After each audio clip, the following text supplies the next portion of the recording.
Crafty friends, it's Jess for Mint Owl Studio, and I am here to share a rainbow watercolor card. This is going to be my last video for Mint Owl Studio. I've had an amazing time being on the design team and making videos and sharing with you all, and I will definitely continue to create with my Mint Owl Studio stamps, but there will be a lot of other designers making videos in the future, so that will be awesome for you all to check out. So, as mentioned, today's card is a watercolor card, and I am using Tim Holtz Distress watercolor paper because I want to take advantage of the fact that it is bright white. I will be leaving a lot of white space on the card, and therefore I wanted to be able to match the white of the cardstock that I will use for my card base. As you all know, I do love to do a lot of things in rainbow, and so I thought I would paint a rainbow with watercolors and then add a sentiment from Mint Owl Studio because there's the beautiful Thoughts and Prayers stamp set, and the sentiments are large and really do well with a beautiful background. So in order to paint these rainbow stripes, I'm doing a sort of dry brush technique. I'm trying to get very little water on my brush and then dragging the brush along the paper. One of the other advantages of using the Tim Holtz watercolor paper is it's very textured compared to some others that I have. Watercolor paper can come very, very textured or smooth. It just really depends on what you're working with and what you like. And in this instance, I did want something that was a little bit rough, so that worked for me. And I want it to be rough because I want you to be able to see the drag marks from the dry brush technique. Now, this isn't probably true dry brush. I have a little bit more water than that you might see in that sort of technique, but it's just enough to create that look of a drag.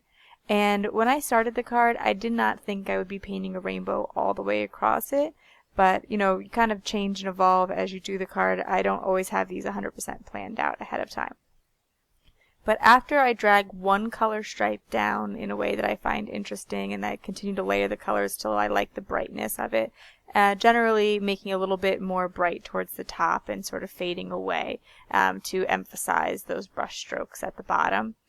I am tending to dry between some colors because I don't really want a blended look. I don't want the stripes to blend into each other. I want them to be distinct from each other.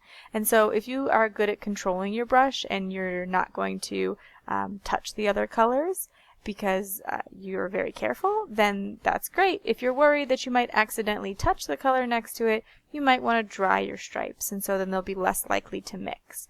And so I kind of do a mixture. Sometimes I'm drying, sometimes I'm just trying to be a lot more careful as I get a little bit more comfortable with the brush. And again, just try to make sure that you have just a tiny bit of water. I wouldn't even recommend using a cup of water. Instead, just spritzing a little bit water onto your craft sheet or some piece of plastic. The koi watercolors that I'm using, it's the Pocket Field Sketch Box, and it has a little watercolor palette on top of it, and I just spritz some water from a water bottle onto it, so that way I had very little water to work with and wouldn't flood my brush accidentally. Once I had finished getting the rainbow on, I felt like there were some areas where I wanted the colors to be a little bit more vivid because sometimes watercolors tend to dry back, and so once it's given a little bit of time to dry, you might want to layer on some more color depending on what look you're going for. At this point, I still thought that I was only going to have just that one bit of rainbow, but once I kind of gave it a few minutes, let it dry, I thought it would be really fun to just fill the entire card with rainbow. Now I'm ready to move on to my stamping. I'm using my Misty tool. I like to use it a lot. However, in this particular instance, it was a lifesaver. It was important to me to use it. I am using the VersaFine Onyx Black ink, which is a sticky ink, and it's great if you want to do some clear embossing, and it also tends to give really beautiful, crisp impressions. However, as mentioned before, this is watercolor paper, which has some tooth to it. It has some bumps in it, and therefore when you stamp down, it's very difficult to get a perfect image. And so the Misty is allowing me to stamp multiple times till my image is perfect. And so you see, the first time I stamped, even though I put a lot of pressure all over the door of the Misty and tried to get a good impression, it did take a few tries to really get it to the level that I wanted to in that solid black.